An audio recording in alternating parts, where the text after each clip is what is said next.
Société, droit et liberté avec Frédéric Bérard à C'est jamais pareil. On change de registre, on se déplace aux États-Unis, à Miami, avec toute cette saga, cette deuxième saga judiciaire impliquant l'ex-président Donald Trump, avec Frédéric Bérard, notre chroniqueur. Société, droit, Frédéric Bérard, bonjour. Bonjour Frédéric Tremblay. Donald Trump, que dire, qui n'a pas déjà été dit, qui n'a pas déjà été écrit, mais est-ce que, une question qu'on entend souvent, est-ce que ce sera le fameux procès qui pourra faire tomber Donald Trump de son socle? C'est ça, c'est la question qui coûte cher, hein. Mais je pense à l'œil, comme ça, évidemment, j'ai pas survolé l'ensemble de la preuve, là, ça va de soi, je n'y ai pas accès, mais ça me semble être une poursuite qui est drôlement solide, drôlement sévère en termes de peine, hein. On parle de plusieurs décennies de prison potentielle quand on les accumule, un 10 ans ici, un 20 ans là, 2 fois 5 ans de l'autre côté. Mais du reste, j'ai l'impression aussi que ça va peut-être interpeller davantage les citoyens, les électeurs, les électrices américaines que la poursuite aux criminels contre Trump dans l'affaire de Stormy Daniels, dans l'optique où on parle ici, Frédéric, de sécurité nationale. Et comme à peu près tout le monde sur la planète, les Américains sont très frileux sur ces questions-là. Au Canada, on parle beaucoup d'ingérence étrangère actuellement. Qu'est-ce qui s'est réellement passé? Or, aux États-Unis, on peut faire x10, x1000, x1 million. Pourquoi? Parce que Donald Trump, qu'on le croit ou non, avait chez lui des documents classés ultra confidentiels, notamment la recette du nucléaire. Qu'est-ce qu'un gars comme Trump peut bien faire avec une recette comme celle-là? Sinon, peut-être que de tenter de la monnayer à certains régimes qui ne l'ont pas. Pensons par exemple à l'Iran. Sans tomber dans les subtilités là, du système judiciaire américain, c'est quoi la différence? Parce que chaque État a ses manières de faire, son système. Et là, on parle d'une accusation au fédéral, donc c'est à un autre niveau, là. Oui, c'est clairement un autre niveau. Il y a des peines étatiques qui peuvent être très, très, très sévères. Mais quand vous êtes accusé sur le plan purement fédéral, c'est que là, les infractions viennent de changer de registre en quelque sorte. Et ici, c'est un peu normal, hein, parce qu'on parle d'un président, donc pour l'ensemble des États-Unis, qui a failli, on verra, hein, mais je déteste Trump à m'en confesser, mais la présomption d'innocence s'applique à tout le monde, même à lui. Mais si jamais donc la preuve était faite formellement de ce qui est réellement, de ce qui s'est réellement produit, là je pense qu'on peut considérer, oui, que les infractions qui auront été commises, le cas échéant, sont excessivement graves et la peine qui vient avec elle, aussi pensons-y, là, si un gars comme Trump est emprisonné pour une quarantaine d'années, quel message ça peut envoyer au prochain? Je pense que ça en envoie un qui est du genre de king can do no wrong, c'est-à-dire le roi ne peut pas faire de faute. Ben, dans ce cas-ci, clairement, c'est l'inverse, dans l'optique où même si tu es président, même si tu es un ex-président, même si tu es un candidat à la présidence, tu seras assujetti au droit le plus strict, c'est-à-dire le droit fédéral. Et dernière chose par rapport à cette histoire, Frédéric, c'est que on sait que depuis qu'il est entré en politique, il s'est beaucoup attaqué aux fondations, aux piliers du système politique américain, en attaquant l'établissement autant des républicains que des démocrates. Là, il s'attaque carrément au système judiciaire des États-Unis.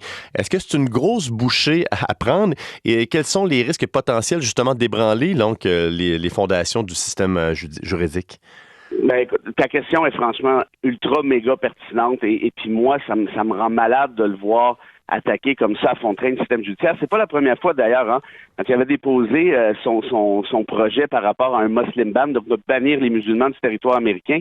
Un juge fédéral l'avait ramassé, puis Trump avait dit a so-called judge, un prétendu juge. Donc cette espèce de cassette-là, qui est celle de attention au gouvernement des juges, c'est un complot. On l'entend ici, incluant au Québec et ailleurs au Canada. Mais là, évidemment, ça vient de prendre une autre, une autre proportion nécessairement. Pourquoi? Parce qu'il plaide essentiellement qu'il est victime d'une machination totale et complète de Biden, du pouvoir judiciaire dans son ensemble. Et je serais même prêt à te faire le pari suivant. Évidemment, je ne pourrais pas le démontrer, mais je suis quasi convaincu que si ça a tardé tant que ça avant d'avoir des accusations qu'on connaît, incluant dans l'affaire de Stormy Daniels, c'est justement parce qu'il y a des procureurs qui se disent « Attention, ce gars-là va nécessairement jouer la cassette de la victimisation, de la machination, de la fraude potentielle, si on peut dire, de l'establishment. Et ceci peut se retourner contre nous. Pourquoi? Parce que tous les supporters de Trump actuellement, il y en a un sacré paquet qui continue à croire toutes les espèces de bêtises qui nous servent à ce niveau-là. Et ça pourrait faire en sorte, peut-être, qu'il y ait des attaques armées éventuellement, si jamais il en venait à être condamné.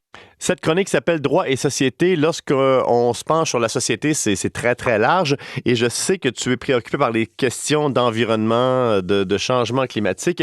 Tu as signé une chronique sur le site du Métro qui s'appelle Pis les feux de forêt. Qu'est-ce qui t'inquiète avec ce qu'on voit, donc, non seulement au Québec, mais ailleurs au Canada, avec ces incendies ravageurs depuis les dernières semaines? Ben, ce qui m'inquiète le plus, Frédéric, c'est que si au final, nos gouvernements, et là je parle pas seulement du Québec et du Canada, mais de partout dans le monde, hein, notamment en Occident, si nos gouvernements ne font à peu près rien en matière de lutte au réchauffement climatique, c'est bien parce que nous, les citoyens, avons décidé que ce n'était pas une priorité. Évidemment, ça fait chic de dire oui, il faut lutter contre les réchauffements en question, mais est-ce qu'on serait prêt à voter pour un parti politique qui présenterait un plan sévère, rigoureux là-dessus? Franchement, je ne le pense pas. Il n'y a pas d'élection qui se gagne avec un plan vert. Hein. On peut en parler à l'époque à Stéphane Dion qui avait présenté un truc semblable et qui s'était fait ramasser comme jamais. On me dire qu'il y avait d'autres circonstances, peut-être qui expliquent ça avec Dion, mais quand même, son plan vert était le point tournant, peut-être le point culminant de son programme. Donc, pour le reste, et ce qui m'embête aussi, c'est qu'on en a parlé des feux de forêt, évidemment, la semaine dernière. C'était la semi-panique. Et là, on s'est dit, il faut faire quelque chose par rapport au réchauffement. Et là, aujourd'hui, qui en parle encore? Qu'est-ce qu'il faudrait faire? Qu'est-ce qu'on a demandé à nos gouvernements? Qu'est-ce qu'on a exigé?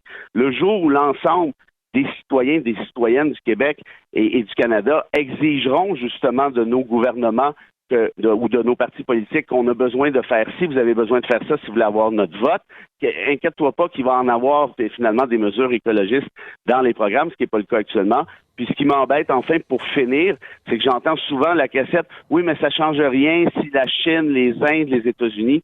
Quand vous regardez quand vous regardez les chiffres formels, le Canada, Frédéric, par capita, émet plus de gaz à effet de serre que les États-Unis, que l'Inde et que la Chine. Et si tout le monde émettait des GES à la vitesse des Canadiens, ça prendrait 4,4 planètes pour suppléer à la demande, entre guillemets. Donc, on n'a pas de leçon à donner, ce que je comprends donc par rapport à notre émission.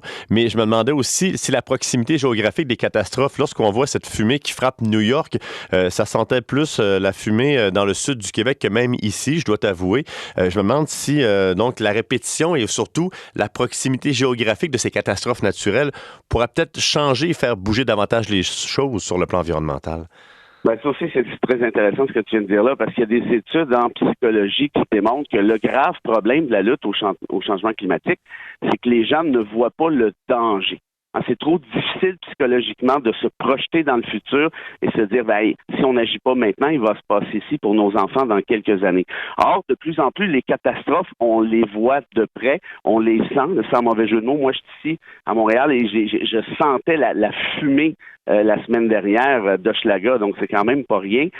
Et pour le reste, donc peut-être que malheureusement, ça prendra ça prendra des catastrophes peut-être encore plus importantes pour qu'on puisse se réveiller, entre guillemets. Je te rappellerai qu'à l'automne dernier, il y avait 30 millions de Pakistanais qui étaient sous l'eau. 30 millions de Pakistanais qui ont perdu leur domicile, ni plus ni moins, du fait des inondations. Évidemment, quand on en parle ici, on se dit, le Pakistan, c'est loin, c'est abstrait, on ne sait pas trop. Mais là, quand évidemment, c'est dans notre cours, là, ça devient une autre histoire. Encore faut-il, cela dit, s'en rappeler plus que pendant 2 jours. Frédéric Bérard, merci beaucoup. On se reparle la semaine prochaine.